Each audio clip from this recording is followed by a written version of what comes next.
my name is Sandra Torres Granovsky, and I'm a film editor, primarily a film editor, but I do television, and I've worked for, different places like Masterclass, and I've even done a documentary for the Epoch Times.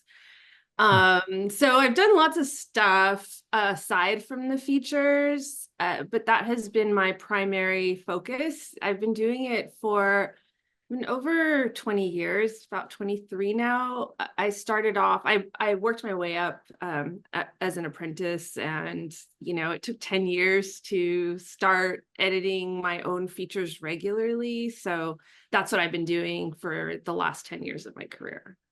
That's a good long run. Yeah, And I don't know what else to do with my life. So yeah, I think we're all in that same boat. yeah. Um, so can you talk us through, I know you went to Berkeley, Mhm. and can you tell us from there, how did you get into the business?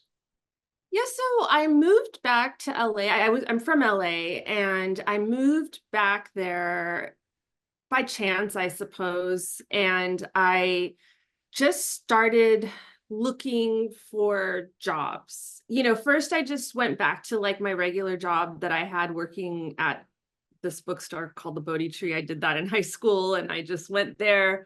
They let me work there full time. And in the meantime, I knew I wanted to get into film. So I wouldn't recommend this for anyone. It just happened to work for me. I think I was very lucky, but I ended up answering some ad about, maybe it was in the Hollywood Reporter, about becoming a PA or something. And then or maybe it was the LA Weekly, anyways, an ad. And I went to an office and they basically gave me the production listings. They told me to look in the production listings and just call people and ask if they were crewed up. So that's what I did.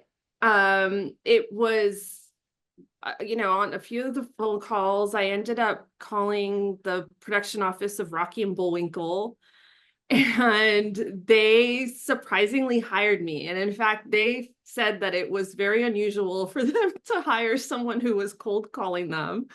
But they said I had a nice phone voice, and, I presented well. So I ended up working on that film as a office production assistant. Mhm. And that was a really, really valuable experience for me, because in that position, I got to see what everybody did. And so this was straight out of college. I had no idea, exactly what I wanted. I was able to meet a lot of people. Of course, you're feeding people. So if you get that right, they love you. So that's a big thing I always say to people when they're starting out.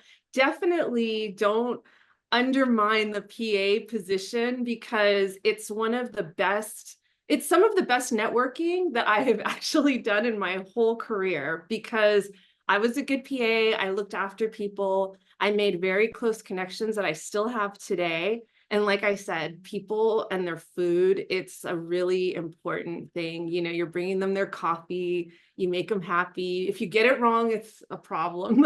So anyways, so from there, I looked around, I saw what people did. I felt mostly attracted to what the editors were doing. It seemed to really appeal to me and the way that I liked being creative. I sort of talked to them, they gave me information. I liked the way there was a good balance of spending time by yourself and doing creative work on your own, and then collaborating later. I felt like it was a really good fit for me. So I expressed my desire to, go into that. And while my boss, who was a production supervisor coordinator, she didn't think that editorial was the right one for me. I'm not going to say who it was, but I guess you could look it up. But she just felt it would have been a bit of a harsh start. So anyways, she, funny enough, left the film business at a certain point, but she then connected me with Dan Leventhal, who was also looking for an apprentice, because he had a music video company, not a company, but like a post-production company, where he had like a sort of collective of editors, and he mentored them. So it was a really exciting opportunity for me. and that was another PA job.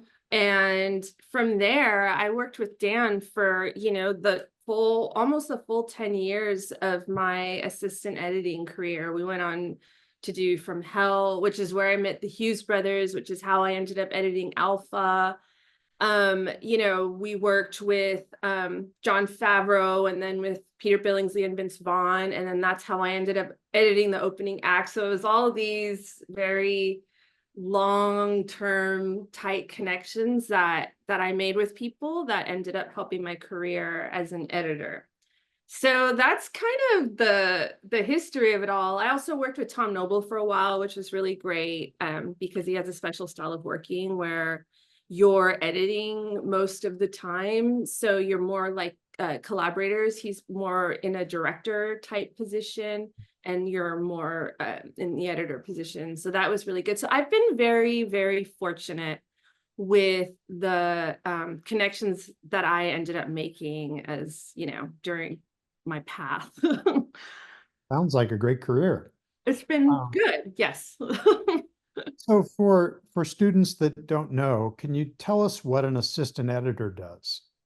Sure. So an assistant editor, which is actually quite a great career path, if it's something that suits you. An assistant editor, and there's different levels. So like I said, I started as an apprentice, and you can be, depending on the size of the film, you can be a second assistant, and then you can be a first assistant. And so those jobs are actually quite different. So I'll start with the first assistant. Basically, the first assistant is the right-hand person for the editor. You run the entire cutting room. You manage everybody. You coordinate with the different various other departments like the sound department, music, visual effects, again, depending on the size of the film. And you're a very close creative collaborator with the editor. In my case, because I had a very strong desire to edit, I edited a lot. You do a lot of music editing, a lot of sound editing to help, deliver cuts. And then you manage other cutting room staff if there are other people, again, depending on the size of the film. So then let's say a second assistant, or I would say just an assistant editor, the next up is just someone who will support the first assistant, basically. They'll do the work of, you help organize the footage, so you bring in all the dailies from the production. And again, these tasks can be divided by people or just done by one person. And you will organize it in bins for the editor, depending on what they want.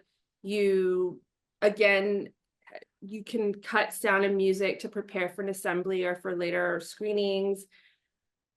I guess that's kind of it. And then you coordinate with people, and that's the gist of the job. And depending on how many people there are, you get assigned tasks to enable all of that. And I assume you have to have a lot of technical knowledge to make the Avid do what it's supposed to do. You do, but I will say that it's definitely something that you can learn along the way. And in fact, before a lot of these programs became easily accessible, that's sort of what you did. You jumped in there and somebody taught you and you learned. And because assistant editing, a lot of the tasks are very repetitive. One thing I forgot is you're also, providing materials for the other departments as well, like sound, you're exporting cuts and stuff like that. So that work is very repetitive. So it's easy to learn to make it rote. And also you do along the way, a lot of it is you have to learn a lot along the way. It doesn't matter where you are in your career because the technology is changing. And the same goes for editing.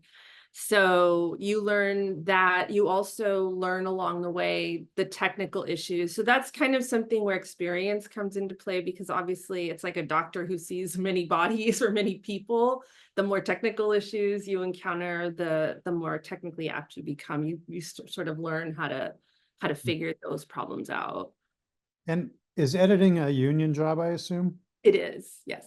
Yes. Well, Um, I mean, it is, but there are many non-union editing jobs. oh, sure. But I mean, Yeah. where you are, it is. Yes.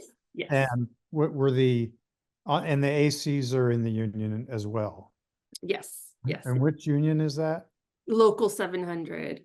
And do they have an apprenticeship program or a They training? don't.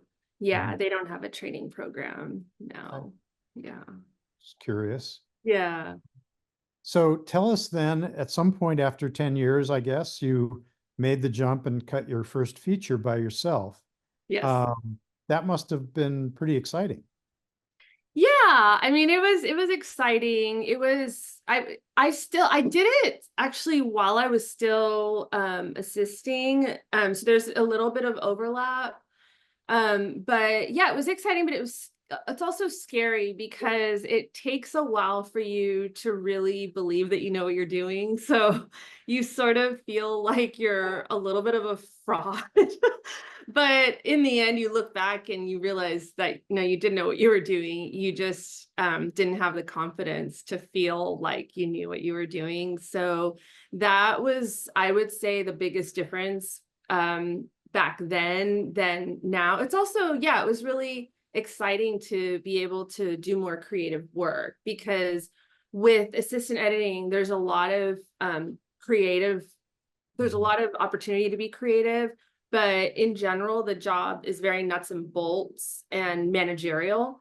So, if you are a strongly creative person, it's obviously very exciting to make that your sole daily task all the time. So, Do you think that when you were an AC that you absorbed the sort of the storytelling abilities?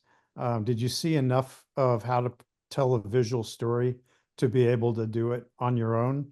oh yeah, absolutely. Yeah, there's no question in my mind that those years as an assistant editor were completely pivotal to my strengths as an editor. And it's not to say that you couldn't start as an editor and be very good, but I feel like I was around so many masters, and that's including Dan Leventhal and Tom Noble and John Favreau and I mean, those were the main people I was around a lot. And these are people that also, because I started with them, we did a lot of films together with the exclusion of Tom because he was a master having won an Oscar and nominated, before I started working with him. But, with John and Dan, they were well established, but they really evolved in their abilities and their careers. I was working with them. So I learned a lot. And then the one thing I always tell people too, and also because as an assistant editor, I was working on larger films. So there were things that you can learn from that you can't learn when you're starting out on independent films or lower budget films. There's a lot to learn there too. But like, for instance, one of the biggest takeaways I had from working on these large films was the opportunity to sit in and listen to and sit in on meetings after test screenings and listening to focus groups because all those years of doing that and multiple times, you would do them multiple times on multiple films, you really, really learn and you understand how people respond to films.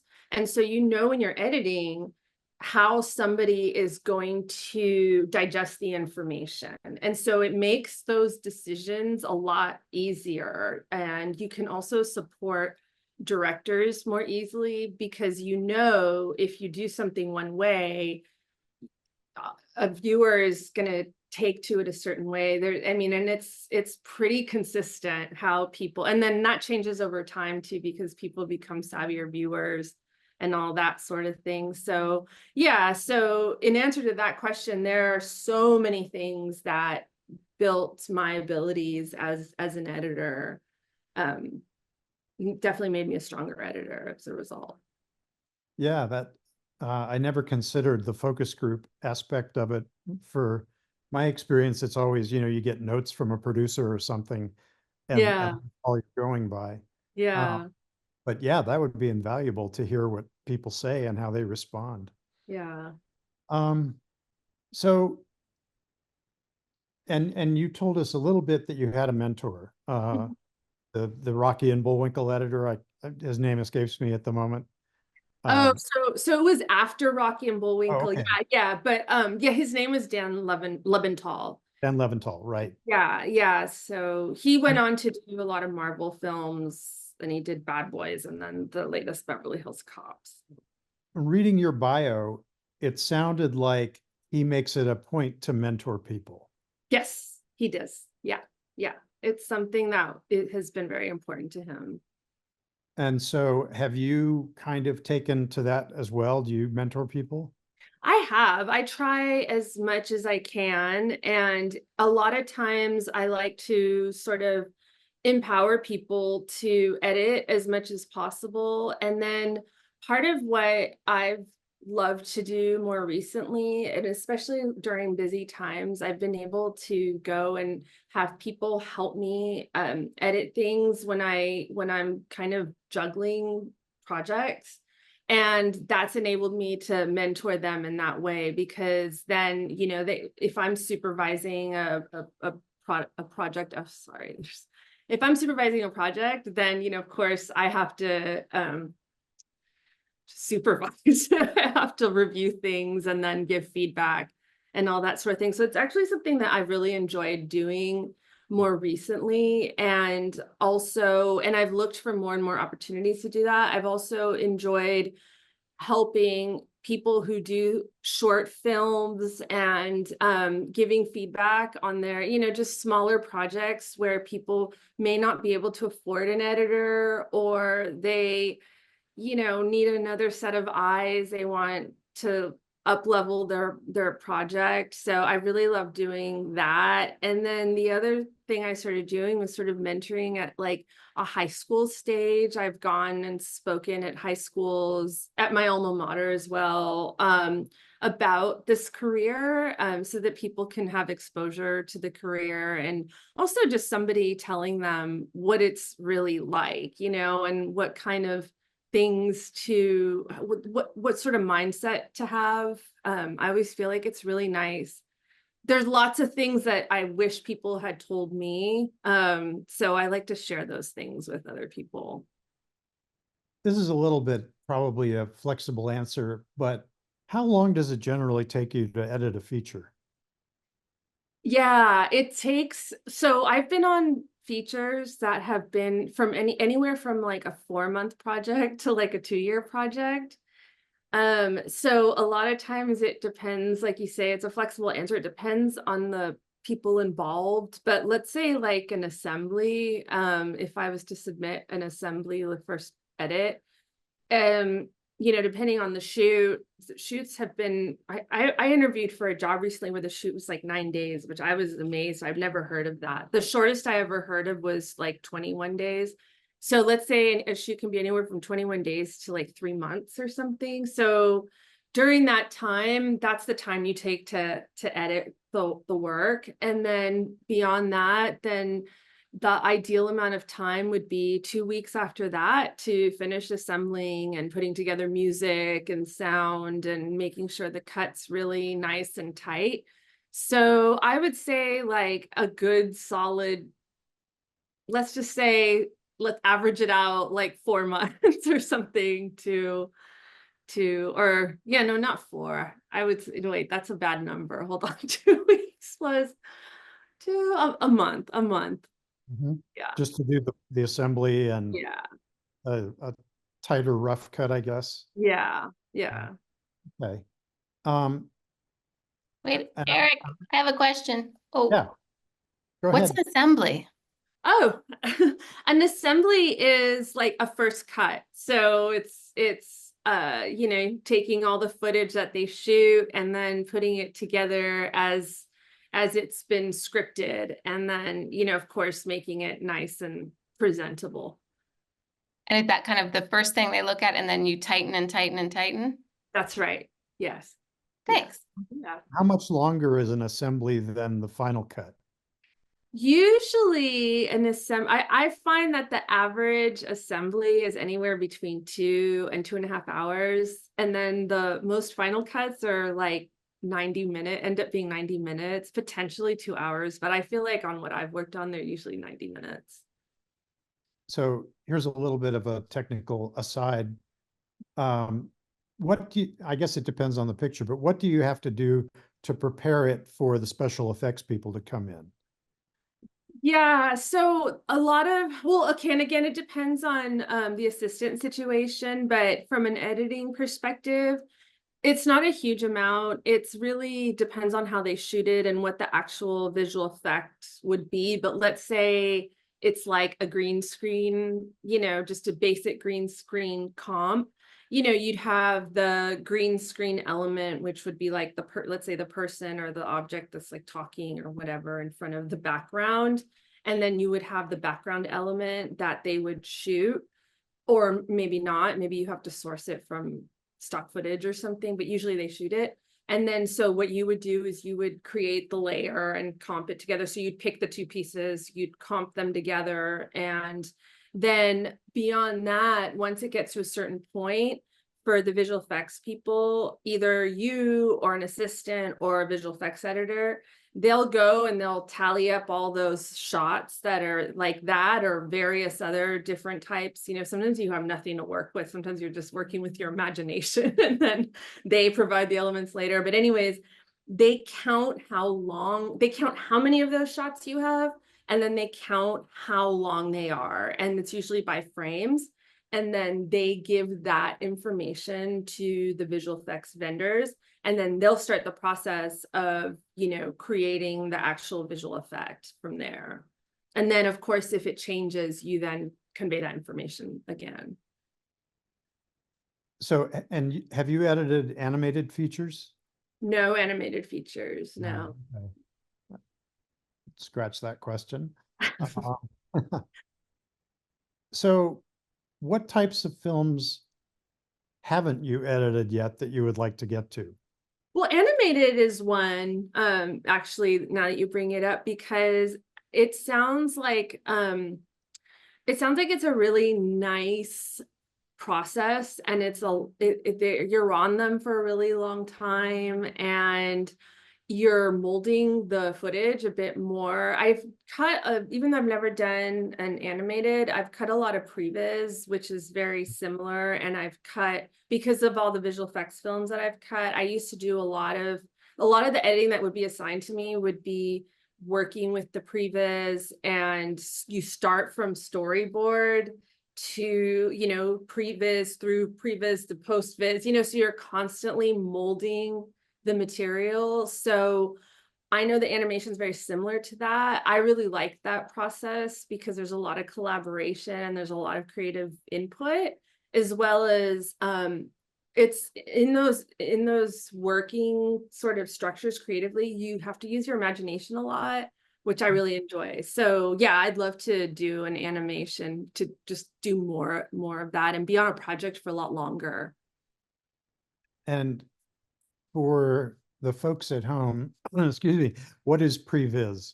Okay, so previs is okay, so in case you take all this information for granted. So a storyboard is a drawing that represents, a frame of a film that people intend to shoot.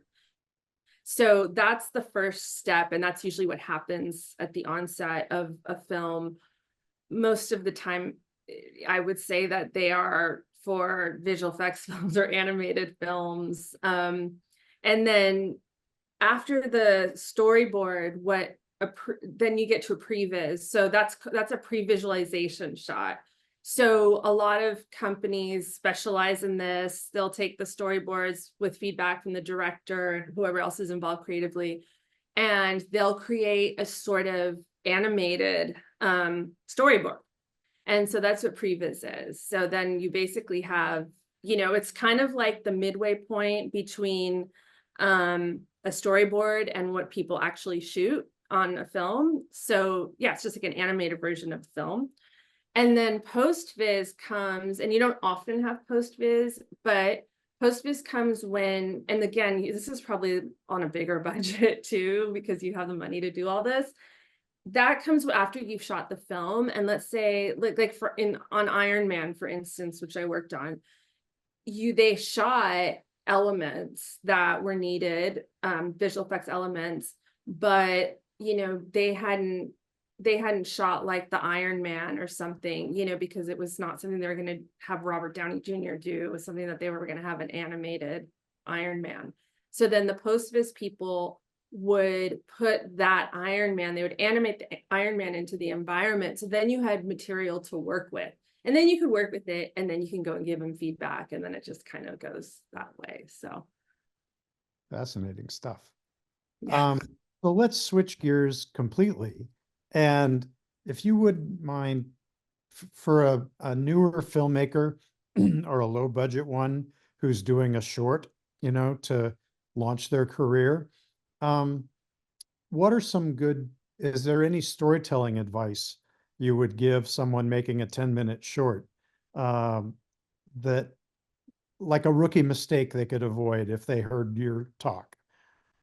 Yeah, so I think the biggest mistake that people make is becoming attached to the footage that they shoot and making editorial decisions because a shot was, really cumbersome, and they are so proud of the fact that they accomplished it, which, I totally respect. But sometimes to put the story above anything else, I mean, some people would disagree with me, some directors would disagree with me, but I believe that if a story is very compelling, people are very forgiving of the footage.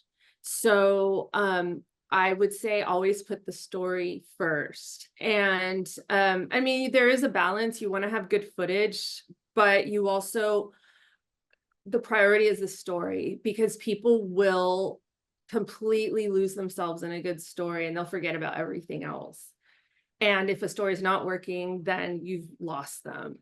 So one way to do that is to heavily rely on an editor, is to walk away for a minute and then let somebody with a different perspective who doesn't know everything that to come in and do that. And that's where even if you can't afford an editor at first and you have to edit it all yourself, maybe bring someone in, to re-edit what you've done. And that's a really valuable thing to do. Yeah, that actually sounds really useful. And I've heard that advice before. Kill your darlings. Yeah. Get rid of the footage just because you spent 12 hours shooting it. Sorry, doesn't Yeah. work. Yeah, sadly. Yeah. Well, it sounds, I don't know if you, Lynette or Jessica, have any more questions, but this has been fascinating for me. I 'cause do. I've been editing a long time and not at your level at all. Whatever that level is, it's like, you're always at the bottom in this. It's fun. I love it. It's a craft that I just love. So It is fun. Yeah, it's fun also because it's ever evolving and your relationship to it evolves. And I've grown to appreciate my skills, and that's also just a lot, again, because it's such an ever evolving craft. I feel like that could be the case with everything. I just haven't ever done anything else. I have a couple of questions. I'm kind of backing up a little bit, but I'm just curious because how was it getting into the industry as a woman? Was that at the time when you got in? Were there very many women that were editing at that point, or that were around? What's the history? If you could just share a little bit of that history and how it was for you, or it may have not been an issue at all. I don't know. Yeah, so here's the thing though, there's a couple things about that, which so editing, luckily for me, historically has been a field where a lot of women have risen to the top, back in the day, from Thelma Schumacher to Dee Dee Allen, and these are women from way, way, way back when, and they've had really successful careers. So I feel like because editing is one of these careers that women had already excelled at, that there wasn't as big a barrier to entry as maybe like, I mean, and I don't know, one of the things I was interested in was camera, but that I saw was so much more male dominated than editing. So, and there are a lot of female assistant editors as well. So I was always surrounded by a lot of females, but I never actually met any female editors personally. I met one, and I knew of one that was like, you know, friends with one of the women that I had worked with. But the other component for me personally to that question is that I had gone to an all-girls high school, and it was like, it was somewhat of an elite kind of ambitious type of place, you know? So it wasn't, so the idea of being a woman and having to struggle because of it was never something that was on my radar. It was never something that occurred to me, because it was just a given that you were going to excel at everything in life. You know, I also had my mom was also a very successful, or she is a very successful businesswoman, and she's also an immigrant. So these were things that were not on my radar for a really long time. But I will say this. I will say that as I started moving up onto bigger films and stuff like that, I do feel, and maybe it's imagined, but I do feel that there were sometimes things that, you know, and behaviors that did make me feel like I didn't deserve to be there, or that other people perceived that I didn't deserve to be there, even though I was more than capable of doing the job, excelled at the job. And so again, it's because of my family history and my education, it's not something that was on my radar. But then suddenly I started wondering because of certain experiences.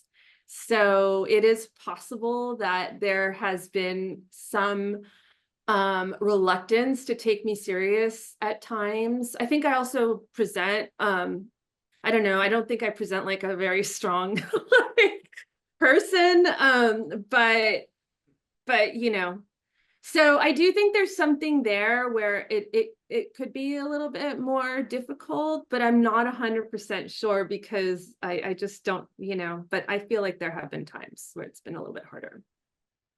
Yeah, no, I was just curious. I have, you know, quite a few editing friends who are women, and I thought, gosh, I've never really asked. And I know in camera, you know, 20 years ago, it was just different 20 years ago in all of our departments, you know, within a film project. And so, well, I have one other question, which was, what were some of those things that you were about to say them that you were like, I wish I had known, or I wish that I had, if there are any, and if there aren't, what are the things that you're so glad, wow, I believed in my, you know, that you knew about yourself, that you knew you're special, something that's why, you know, these various people, your mentors, saw in you.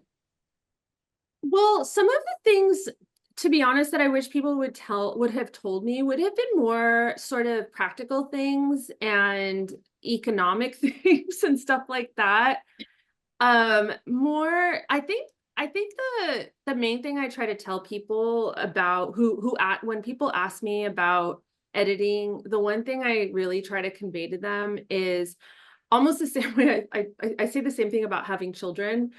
It's like, if you have any question in your mind that you don't want to have children, you're probably going to be happier if you don't have them.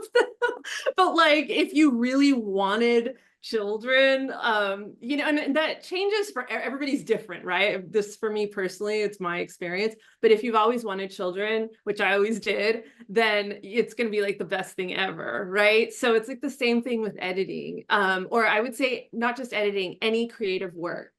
If you have a question about whether or not you want to do it, it's not to say that your interest could change or anything like that. It's just that if you're looking to, especially nowadays, if you're looking to do this because you're trying to compromise in a career, or you want to, you know, something that's very lucrative, or, you know, or stable or anything like that, you probably shouldn't do it, because living this, like when I was young, editors were, I had a neighbor, my best friend, he lived in Bel Air, and his neighbor was Don Zimmerman, right? And he had like a bunch of children, and they all went to private school. So this is kind of what I saw.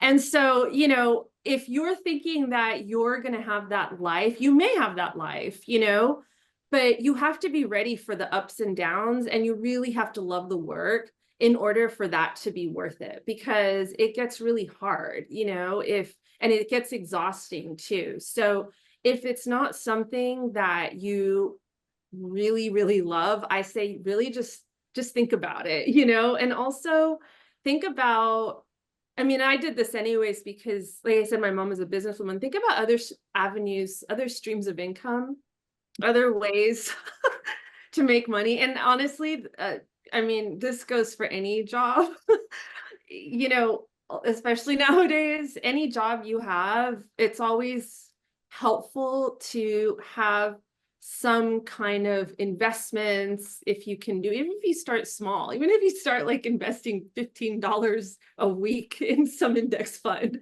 you know, just think about other ways to bring in money and be creative. And again, like, I just feel like unless you're someone who really, really has to be creative and is going to be miserable doing something else, like it's a tough road, and you have to be really committed if in order to be happy doing it. And I have one last one, or maybe not, is because you are a parent, and like how is that? We are all parents, by the way. I have a high schooler, as does Jessica, and Eric's kids are grown, and we know the juggle, the struggle, the sacrifices. And I'm just curious, because I never thought about your hours and how editors, how was that and how is that? Yeah, so what's really interesting about parenting is, I will say that becoming a mother really pushed me out of assistant editing and into editing. It actually made me more ambitious to pursue that. And it's because honestly, it was really gut-wrenching for me to leave my child. You know, I know some people, and some, you know, and women included, they need to get out, they need to work, they don't want to be with their child 24/7. And I know lots of wonderful mothers that are like that. I unfortunately didn't get that. You know, I didn't get that trait as a mom. I wanted to be with my child all the time. So I really needed to have a job and a career and be out of the house, as I had to work. I didn't have a choice, where I was completely stimulated and enjoyed everything I did, because that made it so much easier to leave my child. So in some ways it was really great, because it was a huge motivator to be, you know, it made me ambitious.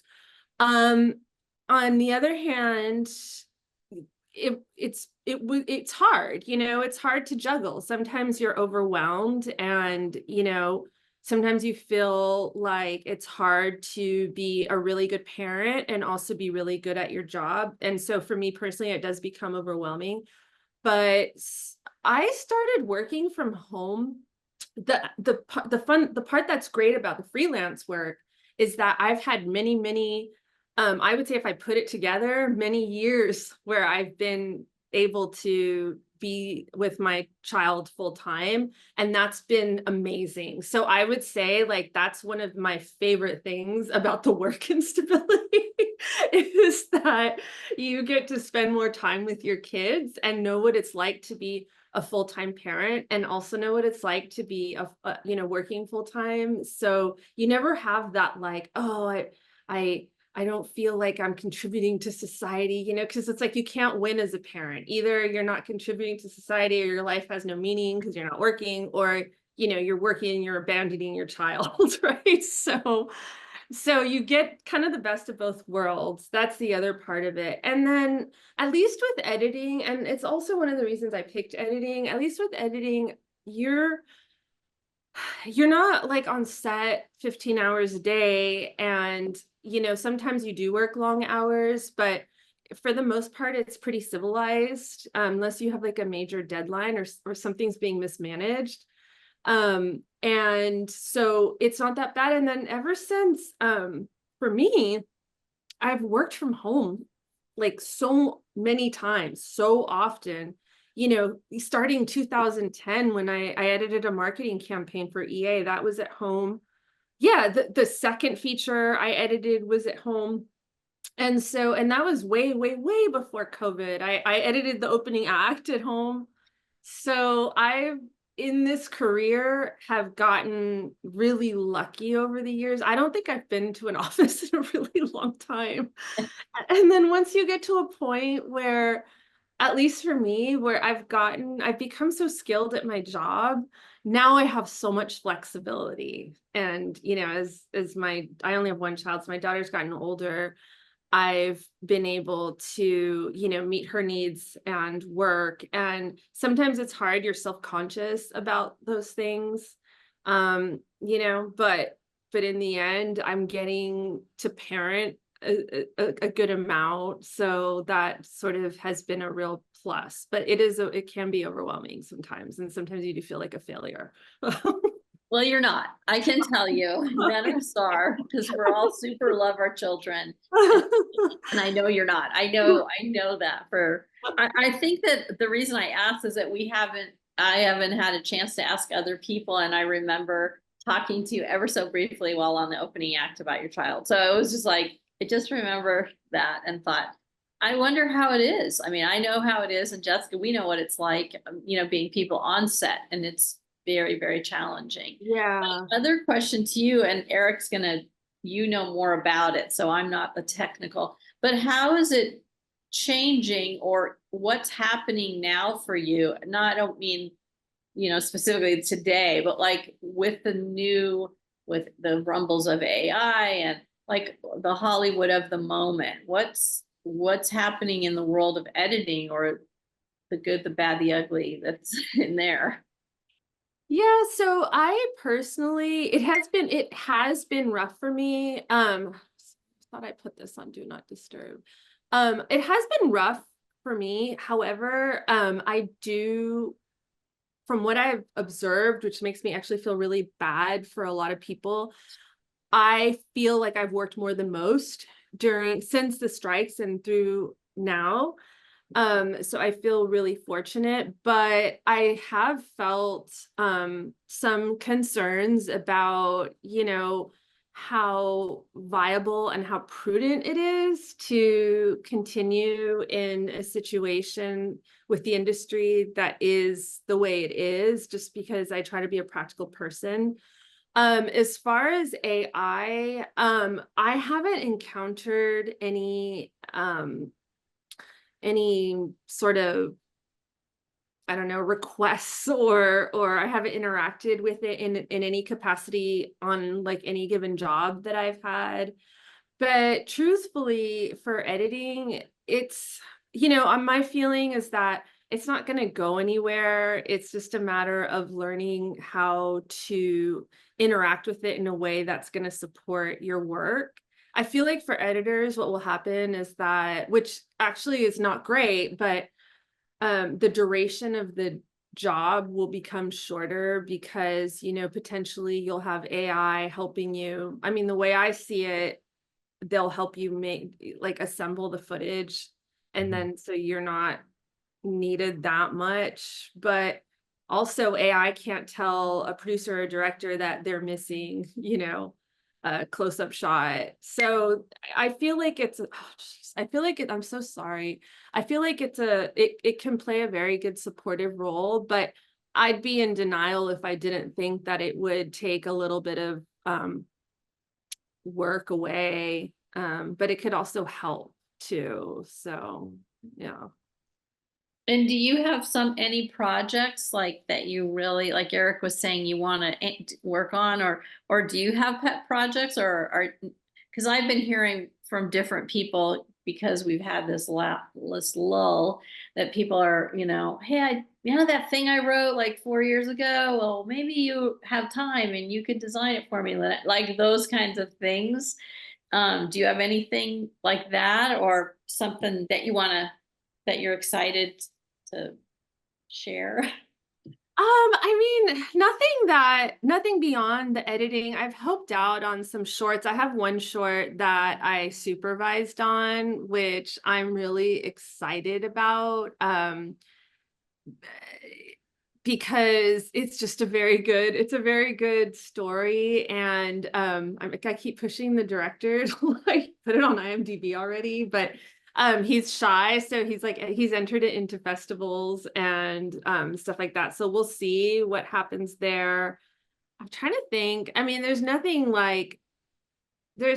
that beyond that. There's nothing all that exciting or innovate, or at least not innovative. I'm seeing a lot of I've read a lot of scripts recently. In fact, I'm like holding my breath and waiting for word on a job, but a lot of independent films are starting back up. But the only thing is that there's a lot of competition. There's so much competition for the jobs that are coming up. So it's easy to be like the second person, like the second choice. But things are picking up. And what I am seeing is that the independent world is, because, they just have to find the money and make the movies and then sell them. So they're not beholden to all this stuff that's going on and all these studios that have to figure out what they're going to do, or maybe they already know or whatever. So it's I feel like it's a really good time creatively for the film business, because what I am seeing is that it's mostly independent films that are ramping up and doing stuff, and they're probably taking advantage of like all the people that need to work, so they can get all this top level talent at a time when people are not busy doing other things. So I feel like there'll be some really good independent films that come out. I hope so. Yeah. I hope so. Well, Yeah. Eric, do you have any other questions or about? I was just going to ask if you've edited any documentaries. I've edited lots of documentaries. The film I just finished was like one of my favorite documentaries that I have ever edited. It was such a great experience, but I don't know if this kid's going to do anything. He's not a kid, but I feel like he's a kid because he could be my kid if I were a teen mom. But this man, Andrew Callahan, who has this YouTube channel, it's very successful, and I was shocked at the reach that this man has, this young man, like middle-aged people, young people, mostly young people, but he has this channel on YouTube called Channel 5, and he's a journalist. Or, I mean, I would say he doesn't follow like all the journalistic rules, but he studied journalism, and that's what he does. And he got famous for doing a lot of man on the street stuff. So I edited this documentary that he had been working on for 4 years. And he went on tour and released it, but I don't know that he's going to release it like on streaming. I don't know what his plans are for the rest of for the film at this point. But it's called Dear Kelly, and it was about this political extremist. And it was really interesting because, you start out thinking that he's just this crazy, MAGA guy, and he seems really scary and extreme. And then you learn that he's just this man who did everything right. He was a lawyer, very successful lawyer. He's really loving dad, and he lost his house. And so you kind of see how people spiral into these ways of being, and how the economy and society and all of that kind of molds these sorts of results, and then what's happening in our country. But that was a really, and it's also very comedic. So, which I love comedy material. So, that film is really interesting because he had so much footage, and he had like a rough outline of what the acts would be, of what he thought. And so I feel like I practically wrote the whole thing. But it was really mentally stimulating, because there was just so much going on in my head about how to craft the story. And in the end, it was one of the hardest things I did, because there was like a twist in it, and it ended up having to tie it to stories that weren't seemingly related. But I felt really proud of it, because I felt like it was a very compelling documentary that I had a huge hand in molding. Of course, he shot it. It was his idea, but at the same time, it was like really mentally stimulating and a lot of hard work. But that was I had, like I said, something for the Epoch Times, which was really interesting. That was interesting. They were very lovely, lovely people, but that was a really that was an exciting journey.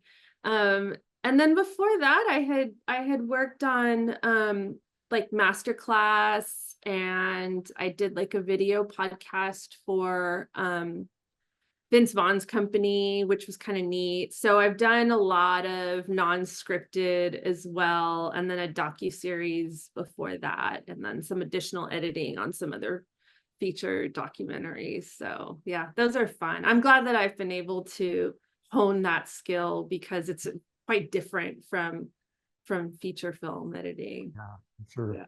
Yeah. It's harder.